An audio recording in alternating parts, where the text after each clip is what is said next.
everybody.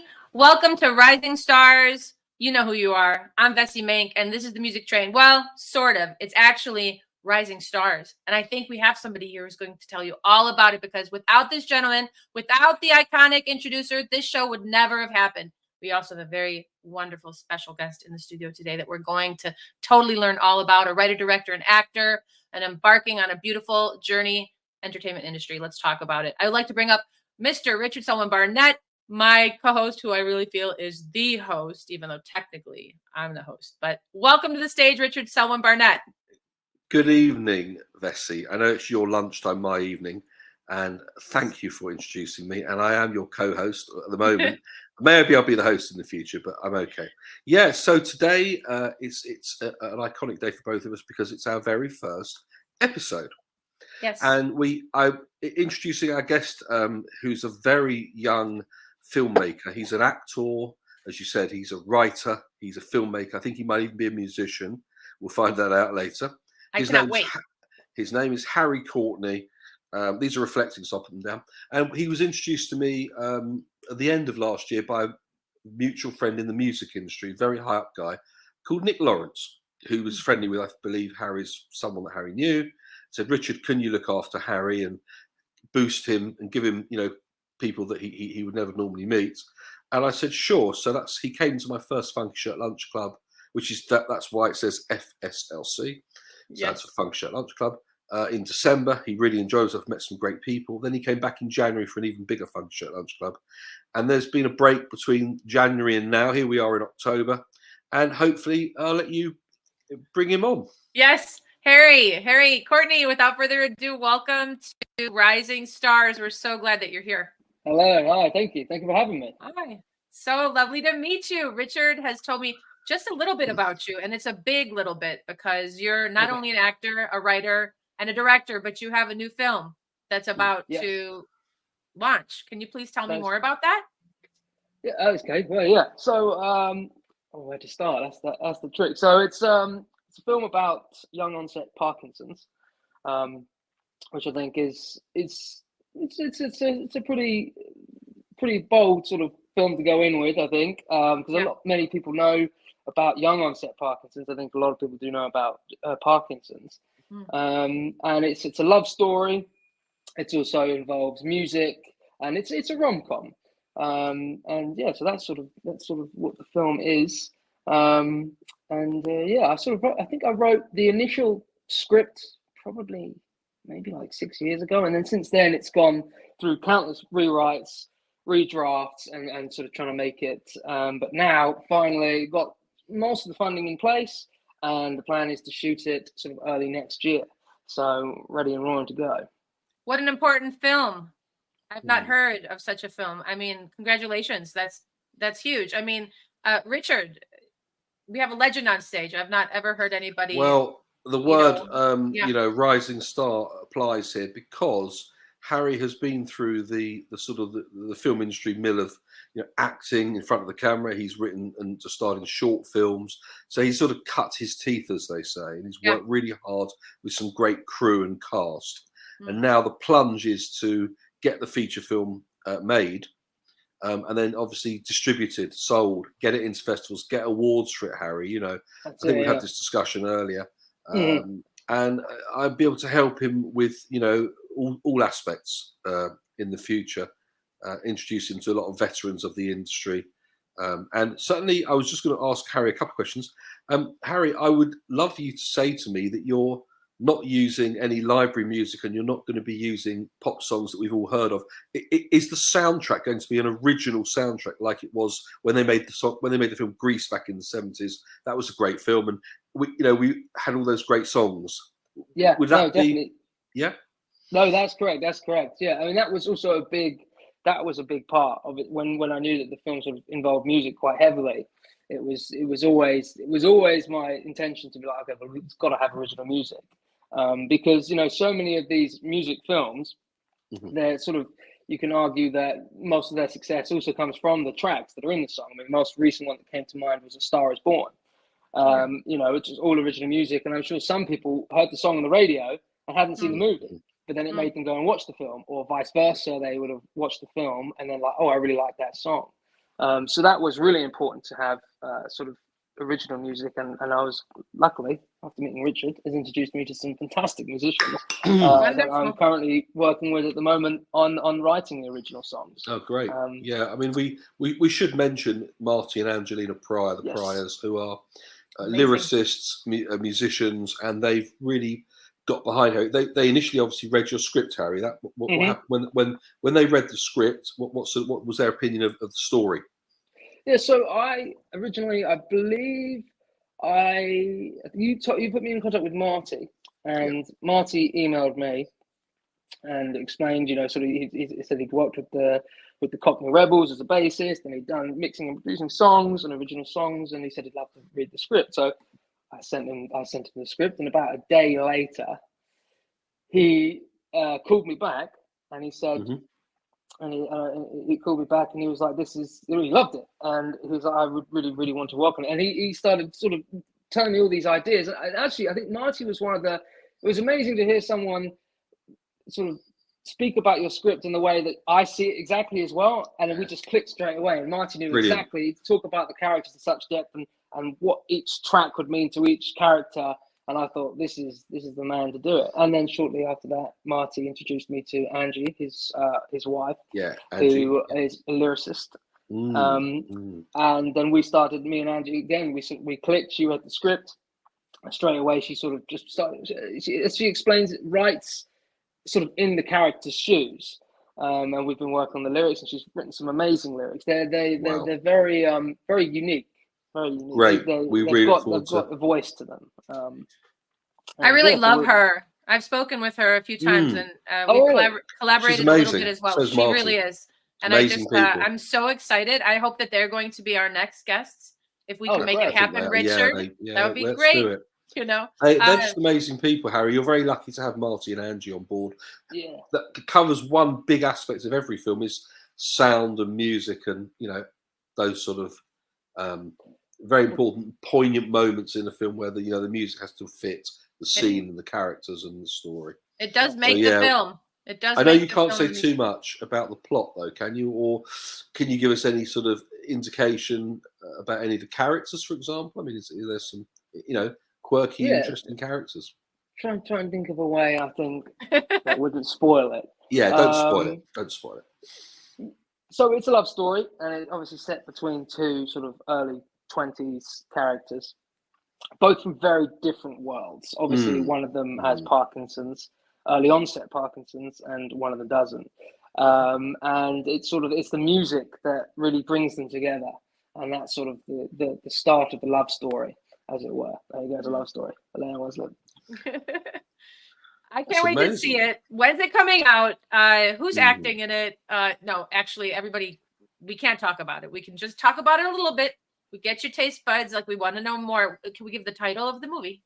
Yes, the title is A Life in 12 Notes. Great Life title. In 12 Notes. 12 Notes. Okay. I love it. Very cool. Everyone keeps saying to me, they're like, oh, you need to go for a shorter title, like change it to 12 Notes or something like that. And I'm kind of like, but I don't know. I like the fairy tale sound of it. That's what 12.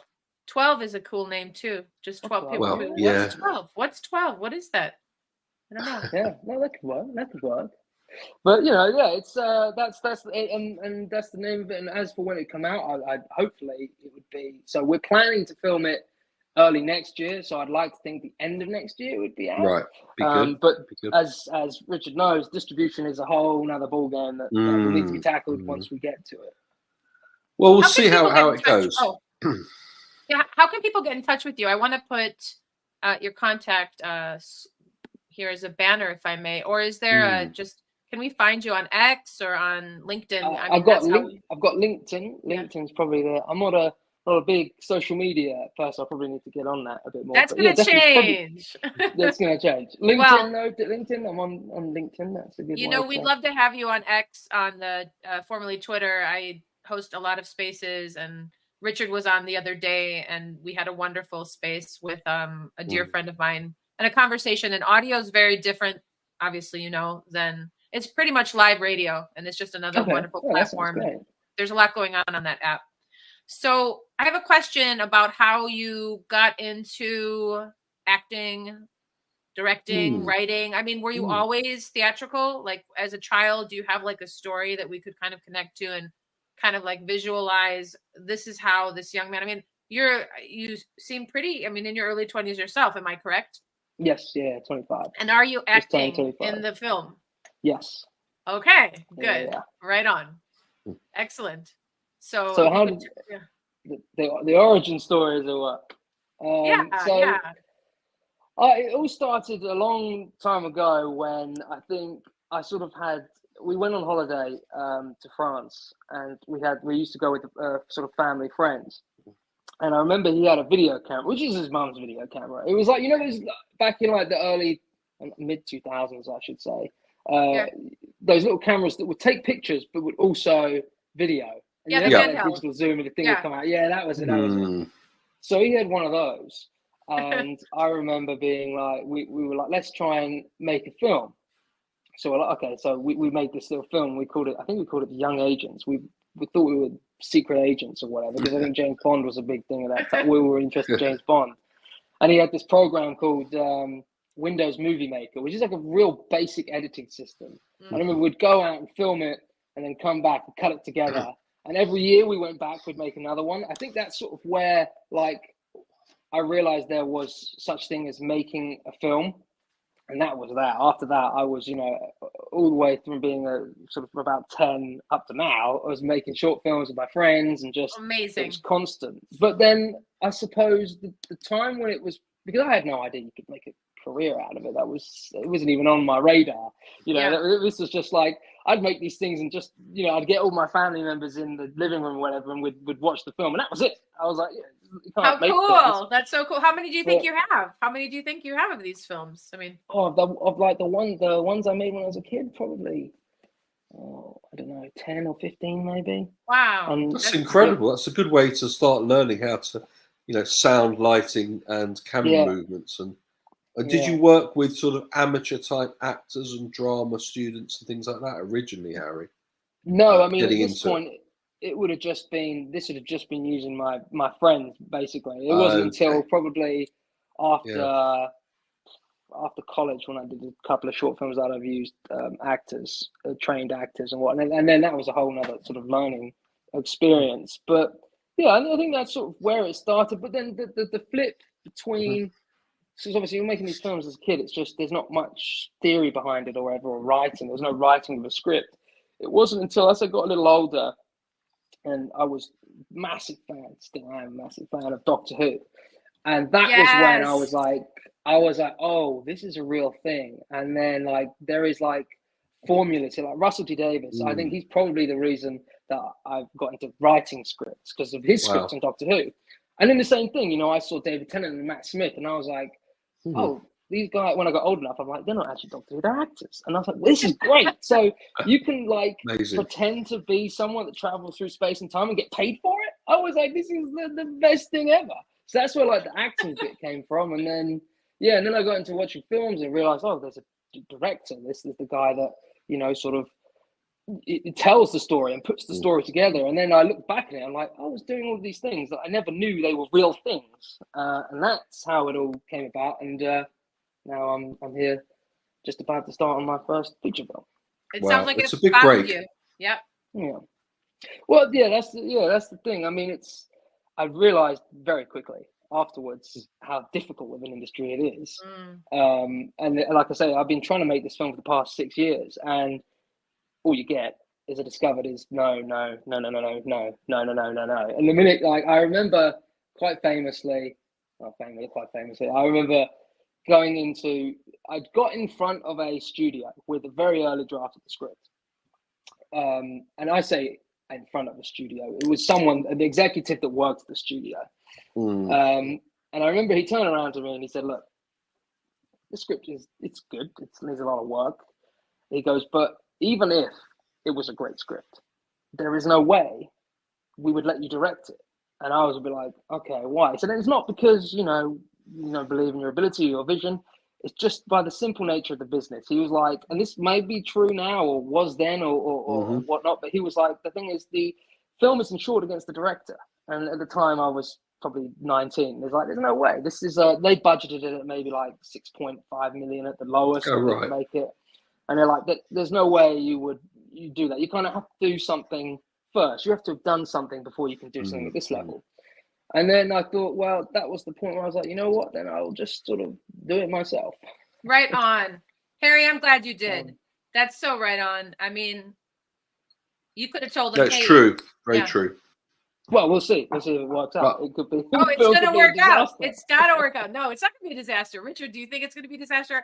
I don't. Oh, I mean, it won't, because he'll surround himself with great people in the industry who are good at what they do. Sound, obviously, art directing, camera, and the grips. Even the sort of script supervisor or the line producer. All these people who it's part of a massive collaboration, really, isn't it, Harry? Yes. The main thing is that you get a great first AD and a great producer. Yeah, which I've got. So I've got and camera and sound. Yeah. I know you got the music covered. You got that. Like Marty Price, probably one of the most professional guitarists out there. Yeah. You're lucky to have Marty. That was a big breakthrough, I think, for you. And I'm sure casting, you'll choose people that you can work with. Can we say the word actress, or is it always actors now? I really don't know. I don't know these days. I think it depends. I'm a bit of a dinosaur.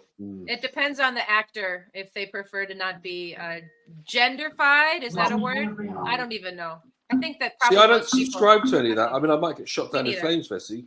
Yeah, I believe that in just some of the things we grew up with were correct. I don't do political correctness or woke or any of this kind of actress. It's a beautiful word. Yeah. It's okay. It's all good. Either. The main thing is, Harry, that casting is really crucial, because obviously, we're going to be these people we're going to see on the screen and in the story. It's really good. And you got some people in mind. Are we allowed to? Have you got a wish list?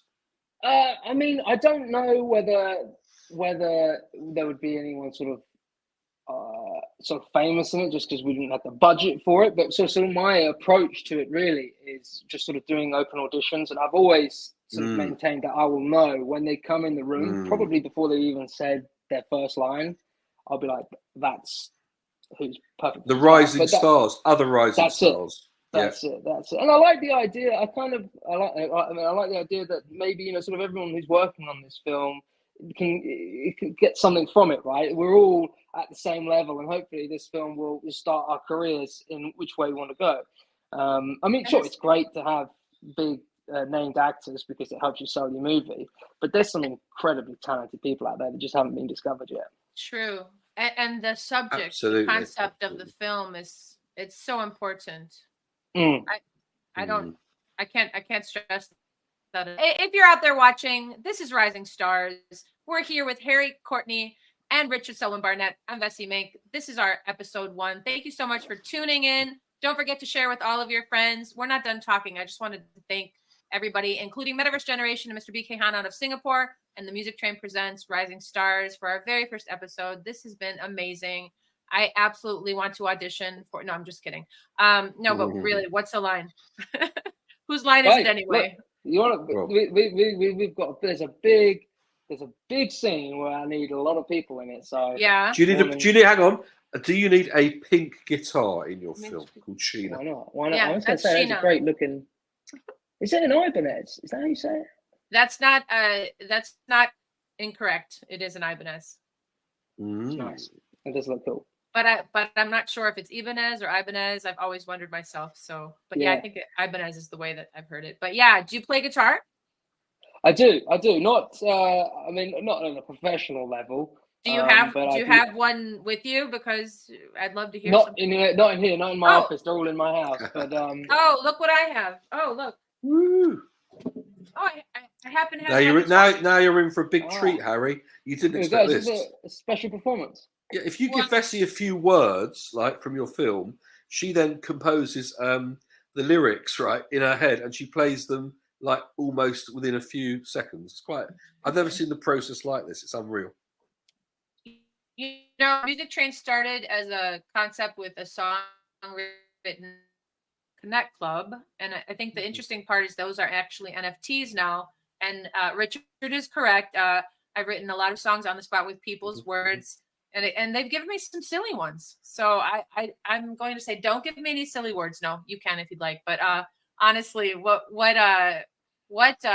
isn't possible is kind of where I'm feeling like regarding your film and what you're doing.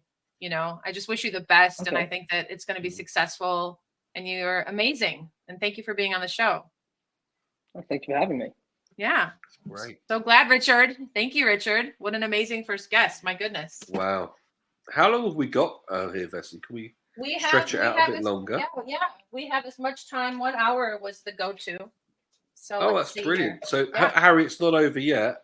I was going to ask Harry just one little question. Yeah, please. Have you got any? Have you got a top 10 sort of favorite films of all time? Have you got Oh yeah, films definitely. Can we go through our top 10, all of us?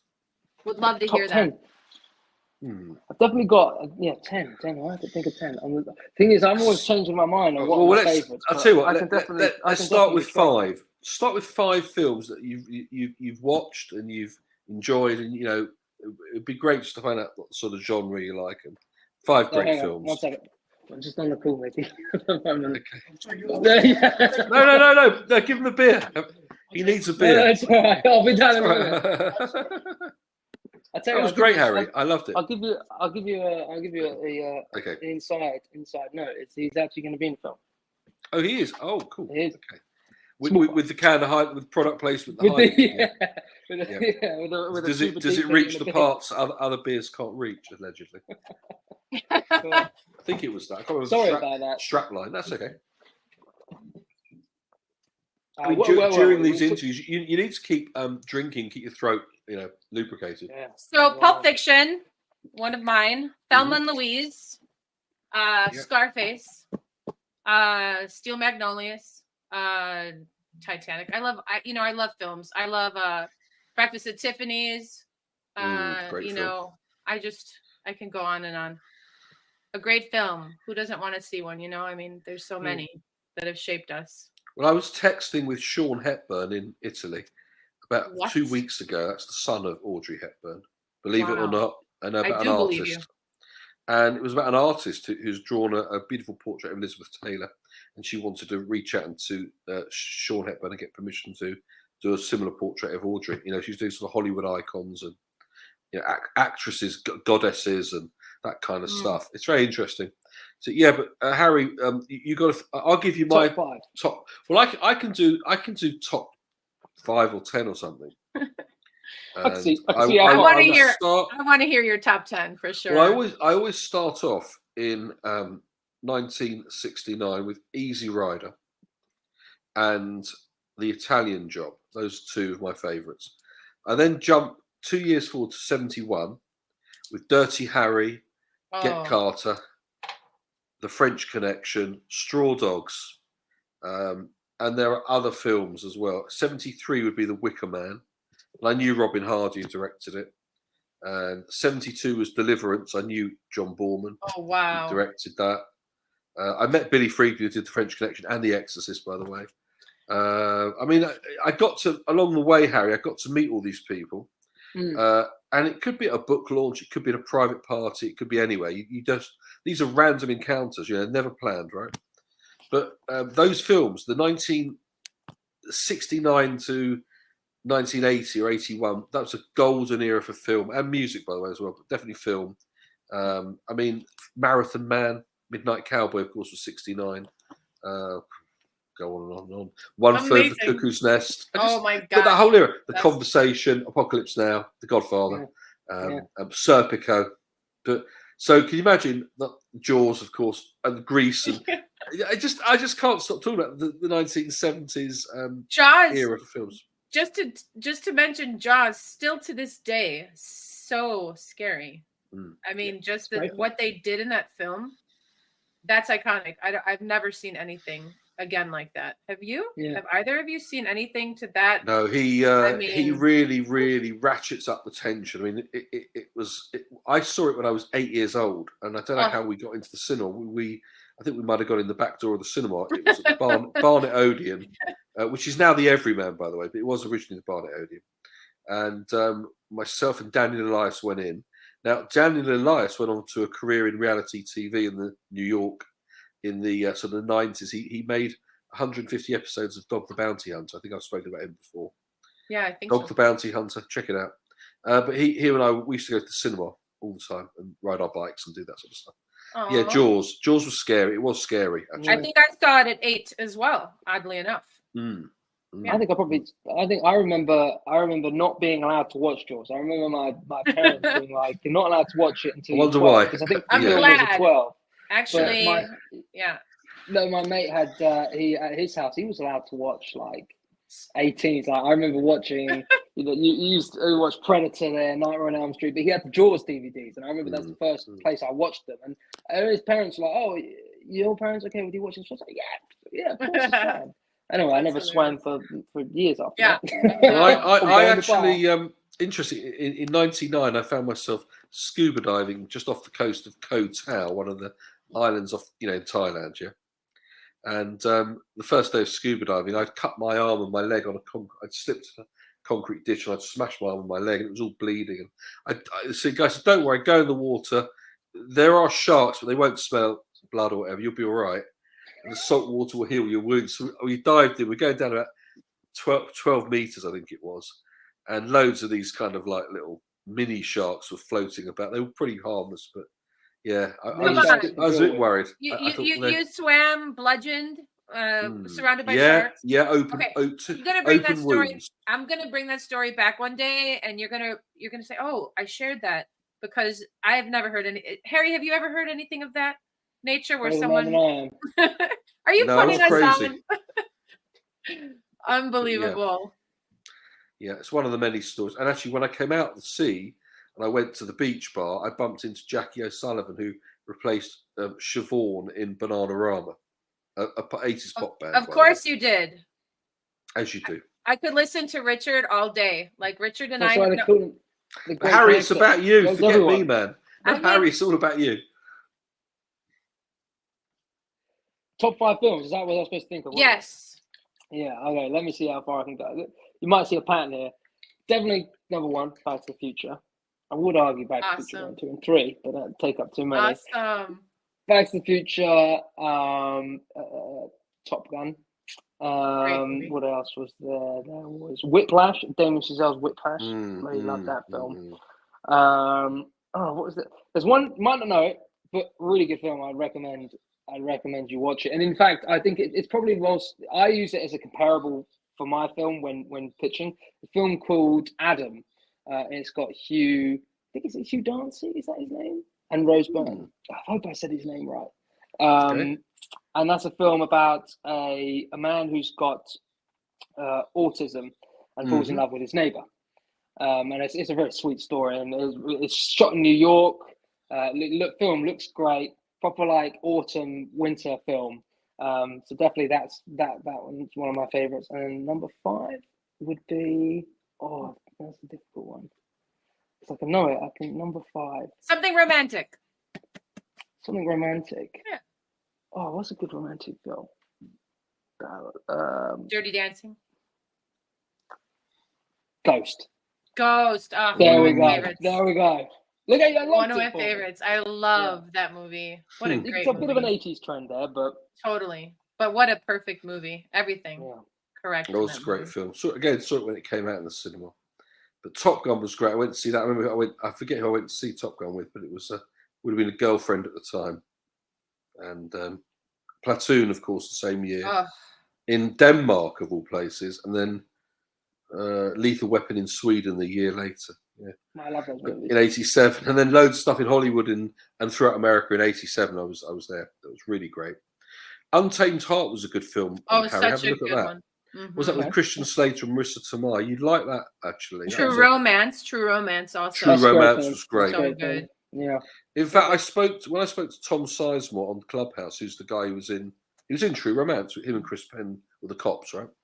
And he was also in Saving Private Ryan. Tom Sizemore, great American actor. Sadly passed away last year, I think. Oh, and Chris passed away guy. also. A nice guy. But I got to speak to him 2 years ago on the Clubhouse. Anyway, we were saying, I said, what's the best script you've ever read? And he said, best script I ever read, Richard, True Romance. I said, absolutely the best script I read was True Romance. What a great script. And in the original script, Vessy, no one knows this, yeah? It was not a pink Cadillac. Tarantino wrote it as a red Mustang that they drove. Oh, really? Alabama and... Alabama Whirly. I love yeah, her and Christian Slater together. They were so on fire. I forget the Christian Slater character's name, but yeah. Clarence Whirly. That's right. And then, and then who was the bad guy? I cannot. It's of course not Blue Lube. No, the bad guy would have been Christopher Walken. No, and Drexel. That's right. Yeah, well, I bumped into Gary Oldman last year. Gary Oldman, that's right. Yeah, I bumped into Gary Oldman last year. We've chatted about that. So phenomenal. Yeah, and The Shining. So wait, this is going to be Rising Stars. Is actually going to be now we're just going to be talking about our favorite films from now on. Why not? Yeah, favorite music. I'll switch it, Vessy. All right. Favorite albums, favorite songs. You know, I mean, we can talk about anything we want. Harry, you can talk about anything you want. Harry, you're up. Favorite to ask somebody their favorite songs is difficult. That's so difficult to do. I would have to say an early musical memory, Harry. What is your first song that you remember? You're like, I love music.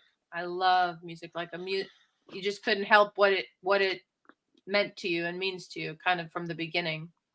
Yeah, that's so. I think probably my first sort of early memories of music would be being in the car, which I think most people is, and listening to the radio. My parents used to listen to in Richard, you know Magic FM, which I'm guilty of Magic, Smooth, Capital Gold, all of Why guilty? Why guilty? Why is that? I mean, cheesy. Look, some of it's cheesy pop, some of it's great classic rock. It depends what you like, you know. Easy listening, ballads. But catchy ballads. But yeah, you're right, Harry. So you remember some of the songs when you were a kid, when you were driving your parents? Yeah, definitely. There's it's probably like, you know, you got like Lionel Richie, Hello. That's one that comes to mind. Same. Or what's that? I always forget the name of it. The White Songs. The song by Whitesnake. Here I Go Again was a great song. Here I go again on my own. What else was there? She's Like the Wind, which is obviously Patrick Swayze. Such a good song. I remember that one. But all those songs from that sort of era, so late 80s, early 90s, they're great era. But when I listen to them, they remind me exactly of being in the car. Foreigner, Waiting for a Girl Like You. That's another one. Lovely. As soon as I put those on, they take me straight back. And I think and then those were probably the first songs that I would like seek out to listen. Or again, being in the car, we used to go to France with my mum, and she had the album. Is it Dido? Is that the name? Yeah. Dido was good. Yeah. You remember her first album? Yeah, fantastic. I bought it. It was such a good album. Dido was brilliant with Eminem. Didn't she use it with Eminem or something? She did. Yeah. So those songs I remember. These are the songs that you'd asked to put on in the car. Okay. Or like, I remember Bonnie Tyler's Holding Out for a Hero. That was always like what about Lost in France? That's a dreamlike 70s classic. I met Bonnie Tyler. Really? Would you believe? Oh, Vessy, can I tell a quick story? I would love that. Please do. So I'd been up to see a guy who lived out in the Wirral, which is the suburban, rural, beautiful part of Liverpool, where the Beatles came from. I went to see Jerry Marsden, who had 3 hits before the Beatles. Number ones, Ferry Cross the Mersey, You'll Never Walk Alone, I Like It. Jerry and the Pacemakers, great guy. I'd seen him and his wife, and they recommended me to a restaurant in Heswall, which is where I was a week ago on Friday. I'm sitting in Mike McCartney's house with Mike McCartney, Paul's brother, looking at the horses in the field, talking about the old days, yeah? So this is really weird that we mentioned this. So I said to Jerry, where do you recommend? He said, well, go to Terrace C. Middle of the day, it'll be quiet. Go and have something to eat there. You know, just mention my name, you'll get a good table. So I went off on my own to Terrace C restaurant. I'm sitting there and I'm listening to, they put a CD on by a local artist called Tony James, who I'd never heard of. She was saying her version of Moondance was honestly blow you away. Better than Van Morrison, actually. Oh my goodness. And he's good, right? So she said, so I said to the owner of the restaurant, I finished my dinner, can I buy your CD? And on the way back, Liverpool back to Watford, where I was living at the time, Hertfordshire, near the Grove, very, very long drive, 4-hour drive or something. So I did that. And I was listening to this fantastic Tony James. Anyway, on the back of the CD, she's put her mobile number. So I phoned her up. I said, I'm listening to your CD. You don't know who I am, but I've been up to visit, you know, a 60s Mersey beat pop star called Jerry Marsden. Do you live locally? Yes, I just live somewhere in Liverpool. she performs like weddings and all over the place in the north. But she said, I've got a Pizza on the Park thing happening in I think it was like October 2006. So we're going back about 17 years now. And she said it's going to be a celebrity audience listening to me, and I want to ultimately get signed to a label. I've written my own material. So I said, okay, can I go on the guest list? She said, yeah, you'll be my +1. So I said, can I have a +2? And she said, sure, I'll put you and someone else. So she puts us in a table in the corner. There's a table for 2. And a girl called Laura Critchley, who ended up being Tom Jones's backing singer, who's a fantastic, amazing vocalist from Liverpool. She sat with us. So there was me and my friend and Laura Critchley. And that's Tony's friend from Liverpool, right? So they're singing and, and I looked to my right, and sitting there is Bonnie Tyler. Harry? Yeah. David Guest, who was with Liza Minnelli at the time. It was David Guest's tour of the 70s, revival tour of the 70s. The Stylistics, I think the Drifters, all these famous sort of bands, and they were all in this big table, and they were watching this Tony James sing. There you go. But Bonnie Tyler was lovely. I met Kate Bush as well years back before that. I went past. I was in Portugal a few weeks ago, and we went out on a boat, and the guy driving the boat goes up and down the island, and he pointed out this big house. He's like, and that's Bonnie Tyler's house. So I've seen her house. I love it. She's a nice lady. Yeah, she's very friendly. Most of them pretty humble, down to earth, friendly people. The ones I've met generally are. I mean, unless they're just busy, they've got big egos. But generally, I have her LP. I have a couple of her records here, her vinyl. I think "Lost in France" is my favourite song of Bonnie Tyler's. Heartache, correct? Probably. Bonnie, right? Yeah. What a raspy, what a great. Yeah. She wrote all her songs, did she not? Did she not write her songs? I hope she did. Yeah. And Sally Oldfield did a song the same year called "Mirrors." That was a good song. But I mean, these are all 70s classics again. Nothing's better than music and the nostalgia that it brings. And I think that it can write any script. If you think about from the reality perspective of when you heard it, Harry, like what you were saying with regards to being just brought right back to the moment you heard it. When I was 9, my father took me to a Cyndi Lauper concert, and she literally held my hand and sang True Colors because we were that close. And I remember, it really was. The story is amazing because anyway, I flipped out, and she, for a whole minute, she held my hand. Yeah. Wow. Which is pretty incredible. Rock star, like her. Eddie Money opened up for her. I can't believe my father brought me to that concert. He says, it's my fault. Why, you have to, the entertainment industry, if you think about the electrifying performance of a pop star like Cyndi Lauper holding a young child's hand at the age of 9, and probably, I don't know what was going on with Cyndi at that time singing that song. What's interesting is I met Billy Steinberg when I moved to Los Angeles. I actually worked with him on a song that I wrote called Cake. And he wrote that song. He wrote Like a Virgin. He wrote a bunch of hits. But what's interesting is the song that he ended up completely taking all the lyrics out except the chorus. He kept the chorus. He rewrote the song.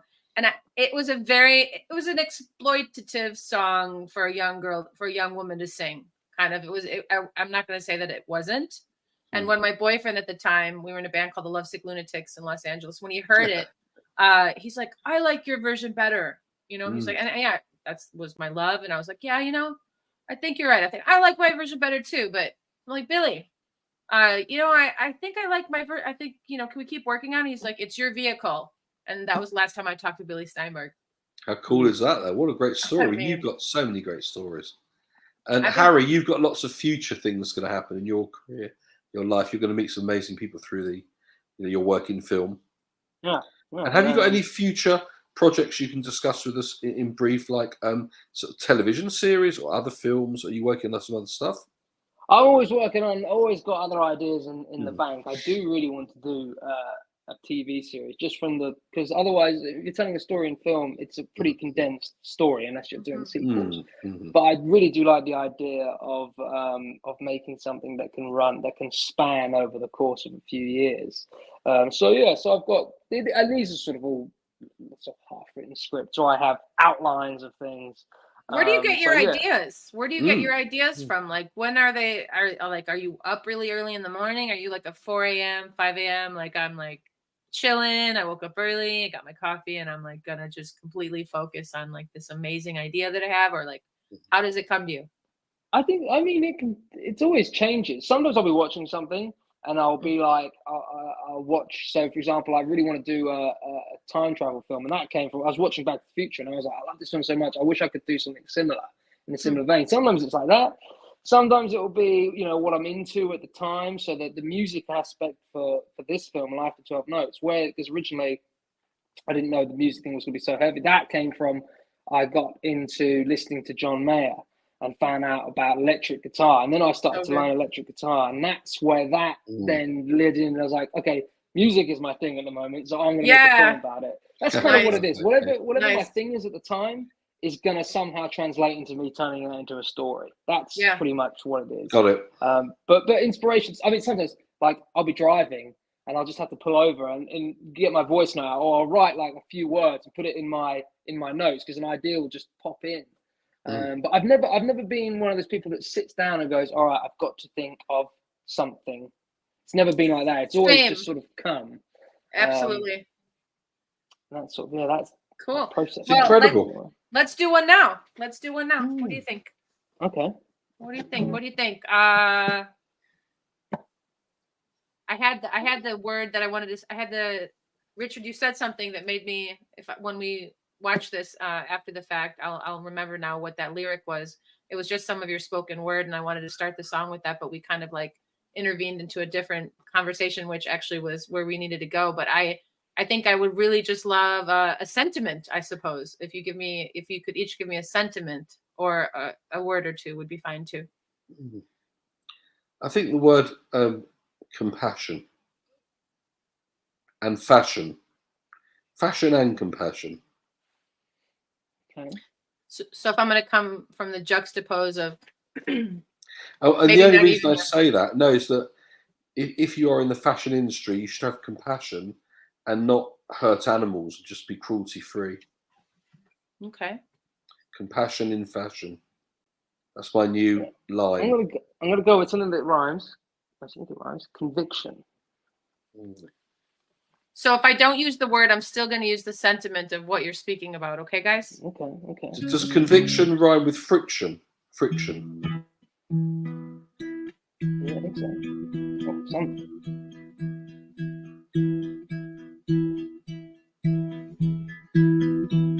We fell in love out of the blue.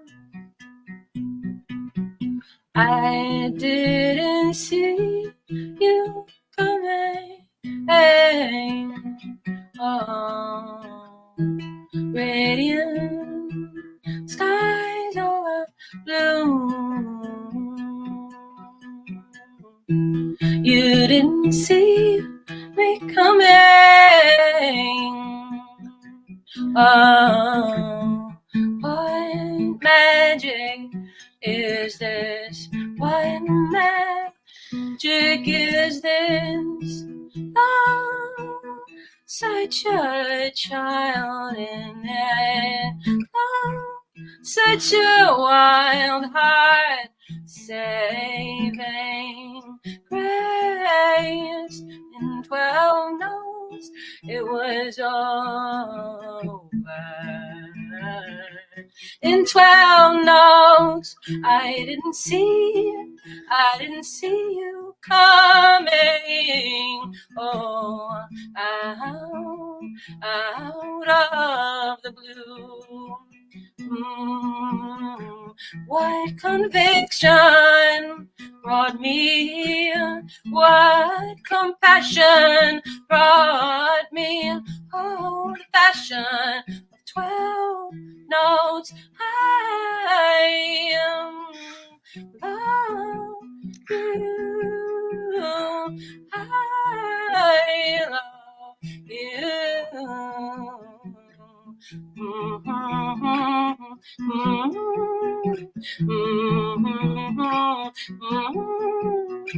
Oh, 12 notes. Going to like a punk song. I fell in love with her in 12 notes. 12 notes. Anyway. Yeah. Woo, yeah, Yeah, very great. good. Very good. I was going to ask you, Vessy, and Yes. I don't know if Harry's got. Vessy, do you have a favourite Beatles song that you love to play? Yes, I do. I do have a favorite. Is it one Beatles we song. could, one we would know, that Harry and I might know, that we could I sing think along you with? would. I think you. Although I'd rather Harry sing, because I can't sing, Harry. I can't really sing. Yeah. Oh well, okay. Should we just mime or something? I don't believe either of you. I think you both can sing, but that's not the point. Harry, if you shoot a mime artist, yeah, would you use a silencer? Shoot a mime artist. What is he doing? Would you We use don't know. a We don't know silencer, what he's Harry? doing. I don't know. Miming, not singing. All right. Who knows how long? You know this one? I will. Who knows how long I loved you? You know I love you still. Will I wait a lonely lifetime? If you want me to, I will. For if I ever saw you, I didn't catch your name, but it never really mattered.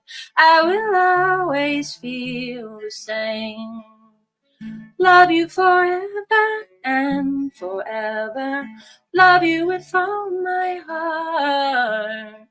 Love you whenever we're together. Love you when we're apart. For when at last I find you, your song will fill the air. Sing it loud so I can hear you. Make it easy to be near you. For the things you do endear you to me. Oh, you know I will. You know I will. You know I will. I will is a good name for a film. Great, that's a very, very good. Do you know what, Vessy? I couldn't join in because I wanted to ruin it. You know, I'm not very good at singing. I mean, you wouldn't have ruined it, but that's one of my favorites. And since you did, that's a lovely song. I mean, my favorite. If I've got a favorite Beatles album, it would be Abbey Road. Oh. And I was telling Mike McCartney, because he said, "What's your favorite album?" And I said, "Well, Abbey Road is my favorite." And I said, "Our friend Doug Maxwell, our mutual friend, he introduced us in the mid-90s. You know, that's how. Otherwise, how would I have met Mike McCartney, Paul's brother? It wouldn't have been a normal thing to do." You know, I met Paul once. Yeah, in Los Angeles. Where were Chateau Marmont? They Chateau Marmont, yeah. Well, they I don't know if that was the venue right by the Viper Room around the corner. I don't remember what the street was, but off Sunset. And they had closed off. My friend Jessie, she gave me a press pass. She wanted me to write an article about the Say No to Landmines. And he was married. He was married to his wife at the time, Heather Mills. Heather, yeah. And so they had the red carpet. They closed off just the entrance to like whatever this. I don't know if it was Chateau Marmont or not, but I think it was. And we walked through there, and there was just a 20 press people. And then there he comes with his wife, and they have the red carpet. And I walked up to him, and I introduced myself. I said hello, and I actually handed him my CD, which was very courageous. Would I do that again? Probably not. He gave it right over to his like assistant, and was but I got to meet him and shake his hand, and I was like very brilliant. No, I never met him.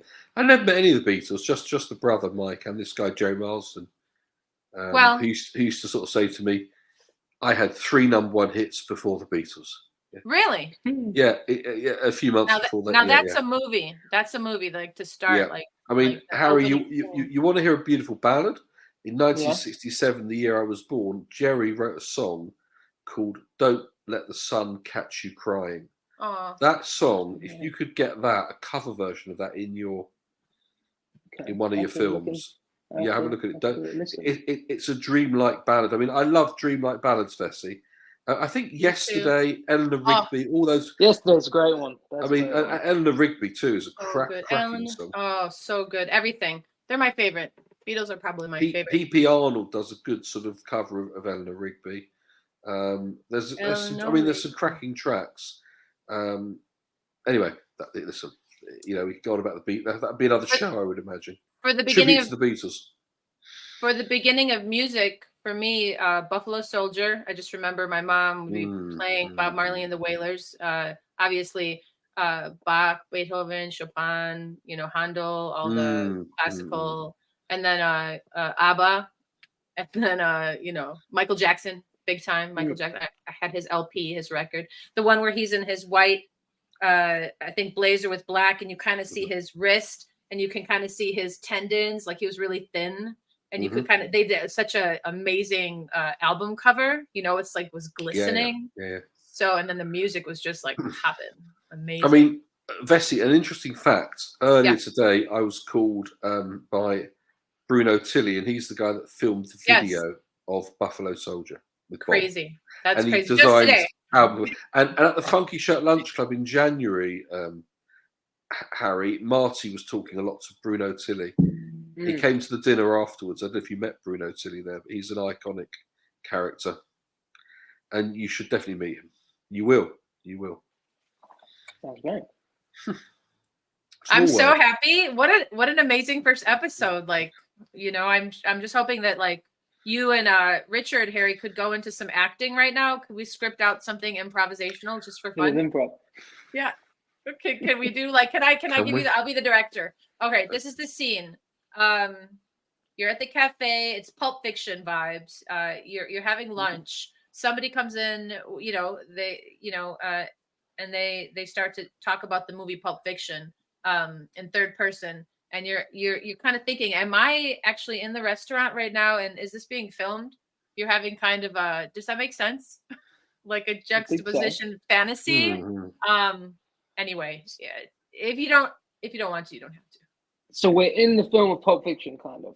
Yes. And are we sitting next to each other? I mean, am I a stranger at the diner bar or something? I like that. Yes. Hey, Harry. Here we go. And action. Okay. All right. Here we go. Hey, Harry, pass me the ketchup, please. Here goes the ketchup. Oh, thank you. So what are you doing today, Harry? What are you doing here? Oh, not much. Just came in to get a burger because I'm kind of hungry. So yeah, just seeing. With with some cheesy fries or with Dr. Pepper?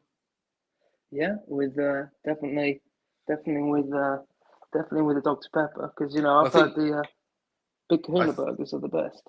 Oh, fantastic! Yeah, no, I'm into the vegan burger. No, I'm not. I'll eat a vegan burger. To be honest, if it's a burger, I'll eat it. Could be a vegan burger, could be a non-vegan burger. Excuse me. Is anybody? Is you the waitress? Oh, hello. Come and sit down next to us. This is my new friend Harry. All right. Hi, Harry. Nice to meet you. I'm Dallas. Hi. You're the waitress. Yeah. No. That's Sherry over there, but she'll be right over here. Thank you. Okay. I'm just meeting a friend. No worries. I'm just hungry. What are you guys doing here? I'm just hanging out, hanging around. Has anyone else realized that this diner kind of looks like the diner from Pulp Fiction? I actually was thinking that myself. Is that Elvis? Is Elvis in that movie? I mean, Marilyn? Are they dancing over there? Oh my gosh, I think it's Uma. Is that Tarantino? Where are we? Time to order some milkshakes. And scene. I think we did pretty good for Oh, amateur. We tried. All right. Yeah, I did a course in. I did some sort of school drama course. But I was not very good. You did great. You did great. I put you on the spot, and you guys did really, really good. Well, I actually was in a play with a guy called Adam Penzi. Yeah, a real character, should we say? Great keyboard player. Years later, I bumped into Penzi in a pub somewhere, and he introduced me to Lee John, the lead singer of Imagination. That was quite cool. And Penzi went on to be the tour manager for Lady Gaga. Somebody needs to do your movie. I mean, I'm hoping that there's somebody that's like, I need to put this man in film, everything that he's done and all the people that he's sewn together somehow with his intuition of who needs to meet who, starting way back in the 80s, 81, I'm on a ski trip with Penzi, right? A school ski trip. We go, I'd left the school, and I'd gone to another school, so I never really got on academically too well. And I kept in touch with Adam Penzi, and we went on a ski trip together. He was quite a tough, rough kind of guy. He could look after himself. and we go into this bar. We're only like 14, you know, it's an adult bar in Val d'Isère on the French Alps. Wait, you're right? 13 years old? 14. You're So 14 years, amazing. amazing. Yeah, Val d'Isère is in the French Alps. This is Christmas 81, right? So we walk into this smoky, but everyone's smoking back then, yeah? Harry, you'll love all this, right? This is a scene from a film. Mm-hmm. And there's a jukebox in the corner, and through the cigarette smoke, I spot this girl in black leather who's my age. She's 15, right?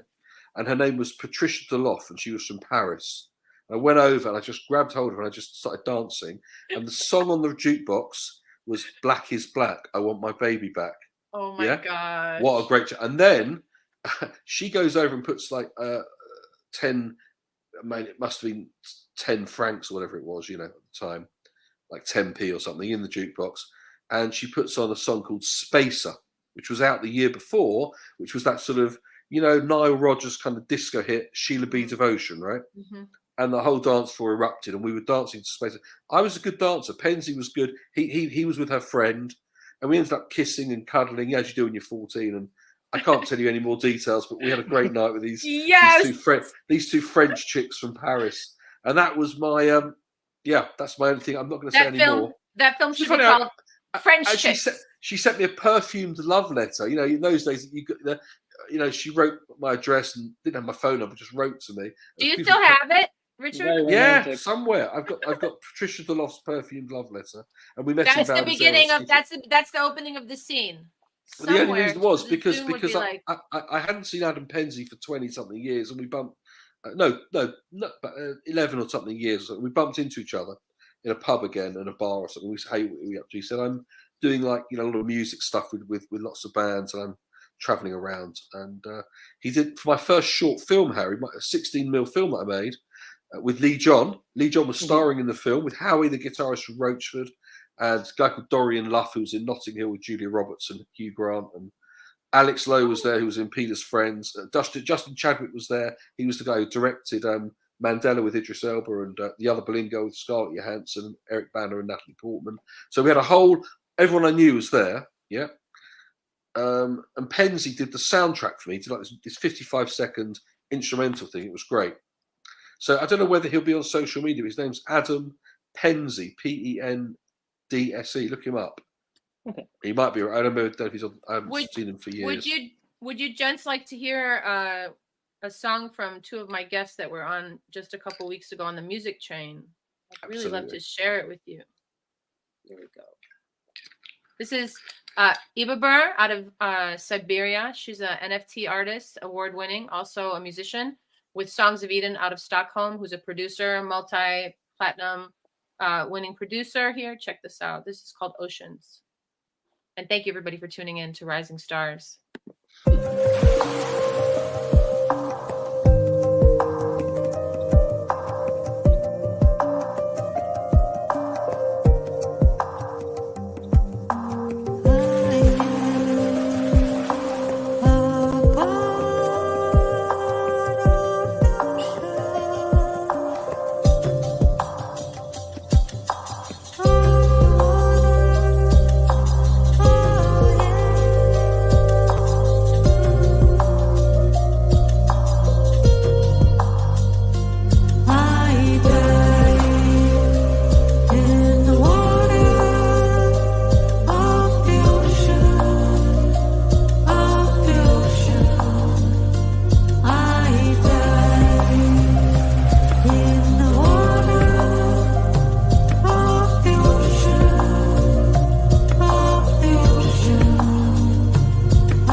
Amazing. Isn't that beautiful?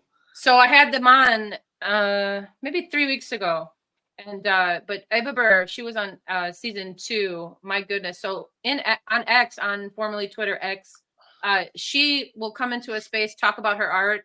I mean, but do you hear like just that's like Enya? Yeah. That's like the beginning. Isn't it beautiful? I love it so much. I could see that in a film easily. I mean, Harry, that was a beautiful song, huh? Yeah. Let's see here. Yeah, this is here. I wonder if I have one more thing to share here. And yes, Harry, if you have any media that you would like, I just would like to offer you. Music Train creates promos for our guests. So if there is something that you would like to have a 30-second, 60-second, 90-second spot to promote your movie, to promote your brand, to promote Richard, we're working on the Funky Shirt Lunch Club. We're working on that spot because a thing I didn't say tonight is we have a lot of sponsors who have come to the forefront and have helped us make this show possible. So big up to Metaverse Generation, big up to Ayla, big up to Innovation Studios and all of the amazing sponsors who have helped us, including Funky Shirt Lunch Club, which we are working on that promo. And so I'll be happy to launch that at the next episode, who will hopefully have Emma and Angelina and Mr. Angelina's husband, forgive me. Marty. Yes, Marty, the three of them. Marty and Angelina Pryor and Emma Hames. Oh, you got Emma on as well? Yeah, we're having Emma on. We love Emma, don't we, Harry? We love Emma. Yeah, it's really nice. She's a talented, singer-songwriter, and actually she's been through a hell of a lot in her personal life. I think we'll wait until the show, but Toxic will be her documentary. That's what a great name. Well, do you remember this gentleman? Richard. Richard will remember. Timmy Clark. Have you met Timmy Clark?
Timmy Tinkle, I'm off to do now a radio show for the USA, Timmy's World.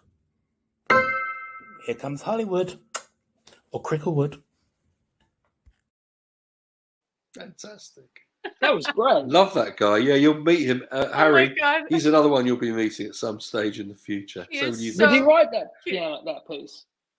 I think he was playing something that is written already, but I actually don't have a confirmation on that. I have to there's a little known fact, but I will tell you that Timmy was in the film Bugsy Malone with Jodie Foster in 1976 as one of the boys as an actor. And Gary Springer was the runner on Taxi Driver in 1976 with Jodie Foster.